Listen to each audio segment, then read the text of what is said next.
Oh shit, we're not going fast enough. Don't look. If you don't look, he goes away. Hello, I'm Frotzman.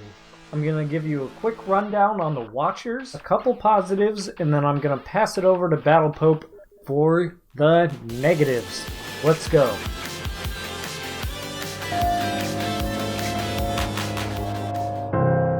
The Watchers is a haunting and very frustrating co-op stealth game not made in 2004. Players take control of two robotic siblings trying to uncover the truth about their mother's disappearance. But be careful, you're being watched. Yep. There are not very many positives. Sort of like a B movie in the way that you can enjoy it, even though it's not good at all. It says on the Steam page that there's no jump scares, and I beg to differ. If you saw the clip at the beginning and over again here, there was a pretty good jump scare. Over to you, Battle Pope, with all the negatives. Alright. Am I walking into a wall right now? I can't see any. You can probably turn your light on. Just like quickly flash it. Oh, no, that's a wall. Okay. No, turn right. Like, no, you're doing 180. Oh, it's so hard. Alright, just strafe left. Okay, go walk straight. Walk straight. Oh. God, Nate! Why does it take you 45 minutes to navigate 3 steps? Hey guys, Battle Pope here for Return Policy, and today I'm going to be covering the bad stuff that we encountered during our playthrough of straight back games, The Watchers. So let's go ahead and get right into it. Overall for me, the aesthetic just kind of falls a little bit flat here. I felt like it threw every generic horror trope at me right out of the gate, from starting out in some foggy, overcast woods to quickly moving into a large abandoned mansion that really had little to explore and didn't really feel like there was much mystery to unravel there. Overall, it just doesn't feel immersive for me, and the world they were trying to build with the mystery behind the mother's disappearance and the magic spell that results in the need for the sibling dynamic that the game is based on just really didn't grab me. The big gripes that I had came with the gameplay loop though. When I first saw this game, it initially reminded me of Slender the 8 Pages, and that's exactly what I wanted it to feel like. For those that don't know or weren't a part of the Slender Man craze, Slender the 8 Pages was a survival horror game that launched way back in 2012, where you were trying to find 8 pages of a journal and escape the woods, all while never knowing where Slender Man was going to appear or how you were going to basically die. As you search for the pages you need, there is constant sense that you're being followed. You can feel like this level of stress and anxiety build up. Your heart rate gets going, all while you're trying to work through this abandoned campsite. You keep exploring until eventually you hear that eerie static sound that's associated with Slender Man. Then you turn around and boom, he's right there, you're dead. I loved that feeling, and that's exactly how I wanted my experience to be with The Watchers, but unfortunately, it just didn't deliver in that sense for me. The Watcher's gameplay loop pretty much revolves around exploring the abandoned mansion until you find the one door that opens that leads you on your really linear progression through the house until you find various artifacts that you're tasked to collect. The player can really quickly recognize that there is nothing happening in the mansion until you pick up that artifact, which was kind of sad. This alone immediately killed any sense of horror or intensity that the player is going to be feeling, as you know there won't be any element of surprise until you pick up that artifact and start the second half of the gameplay loop. Once you have an artifact, the game loads in some cultists and it becomes less about survival horror and feels more like a Metal Gear Solid type of stealth game.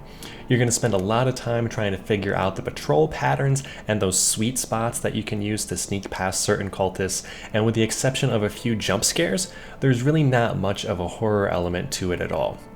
Basically, the first half is walk around, find the door that's going to open, and pick up the artifact, and the second half can be pretty much summed up as figure out the walking puzzle so you can sneak by everyone, and if you make a mistake, or sometimes even if you don't make a mistake, which we're going to cover later, you simply end up having to start over, and it gets a little frustrating. So for the game mechanics, most of the mechanics in this game felt rather appropriate. You have the classic one person steps on a switch so the other person can progress and go do the thing. That element of teamwork was pretty much expected. Right out of the gate though, the mechanic that bothered me the most and just felt really out of place was the Goomba Stomp mechanic that the team felt was important to add for some reason. In the very beginning of the game, when you're searching for ways to enter the house, there is absolutely no way to get in. There's no button that you press, there's no puzzle to solve. You simply have to think, hey, you know what, I better jump off of my teammate's head here so I can access that open window. Why 30 seconds into a survival horror game that isn't a platformer and has no tutorial instructing you that that's a mechanic that you'll be using, would anyone ever think to jump off of their teammate's head? It's just kind of silly. There's several times that you'll be using that mechanic in order to progress, and it just feels really, really out of place. Next, I'm going to talk about bugs, and first off, the interaction with the cultists just feels bad. Most of the time, you'll successfully sneak by them only to do the exact same thing the next time, and then they'll do their you've been caught type of face, and you just die. I can live with that, but what really annoys me is when you have a game that comes down to sneaking around precisely, and then you have things like this happen, where you see a guy walking through the door. When you're hiding in a door and then one of the cultists just suddenly morphs into Shadowcat from the X-Men and phase shifts through a door, kills you, forcing you to start the puzzle all over, it's not fun, it's not enjoyable, it's just really, really frustrating. As far as graphics, the character animations, and the voiceovers go, the graphics feel really outdated here. Here's a picture of our main boy Fred in all his glory, and next to that is a picture of Prince Dastan from the 2004 game Prince of Persia. Prince of Persia looks better in every sense of the word. They would have been better off just copy and pasting his face onto Fred's body, because let's be real, Fred is just Prince Dastan if he was hit in the face with a brick. Considering that The Watchers just came out in February of 2020, this just felt like a bad joke. I will say, however, that the terrible character animations at least match the horrible graphics, and if this was advertised as the video game equivalent of a B-movie, I would probably be on board with it. Watching players crouch, walk, and run all feels terrible. Just looking at Fred's movement, his postures gave me back pain, and watching someone walk while crouched raises the questions of, are the developers actually aliens, and have they ever seen a human being walk before? I would challenge anybody to try and take 2 steps like the crouching animation, let alone support someone Goomba hopping off of their head or while they're trying to solve a series of puzzles escaping a cult. I do find it incredibly ironic though that the publisher's name is Straight Back Games, and in all of the animations the characters have a completely straight back. It felt like I discovered an Easter egg when I realized this. The final nail in the coffin for me, though, was the terrible voice acting. I was hoping that the voice acting could have salvaged some of the poor visuals for me, but it just kind of fell flat like everything else. Most of it feels like a soulless monologue of someone with stage anxiety trying to pass a public speaking class. This wasn't used as a salad. A bowl. They worshipped Azazel, Fred. Frederico's got jokes. Well, since you asked, I wasn't exactly expecting to be chased by the evil undead. All right, This voice acting is We're phenomenal. going to get her back, Fred. we're going to get her back, Fred. The last thing we're going to talk about is the music, and the game boasts a self-appointed impressive musical score consisting of 10 tracks by some alleged famous British composer, but in our entire time playing, we really only experienced one song that was just on loop for the entire duration.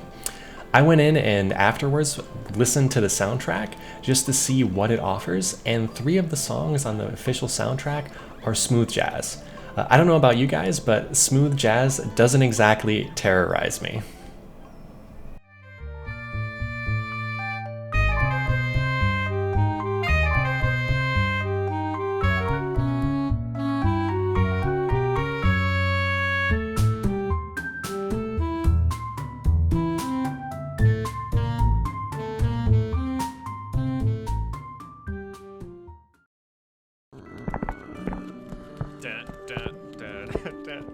Hit switch.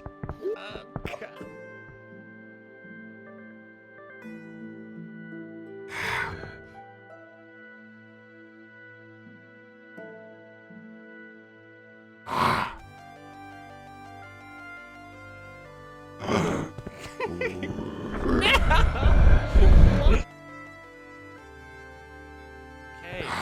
Just stop! Andy, don't stand there. Open the fucking door. Oh my god! Speed is our forte. Hit the button. I know, you literally...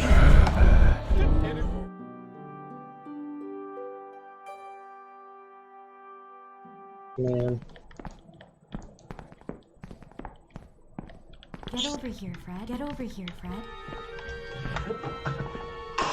Yeah, he was saying don't run. We did it! We did it! I feel more accomplished doing that than I did graduating from college.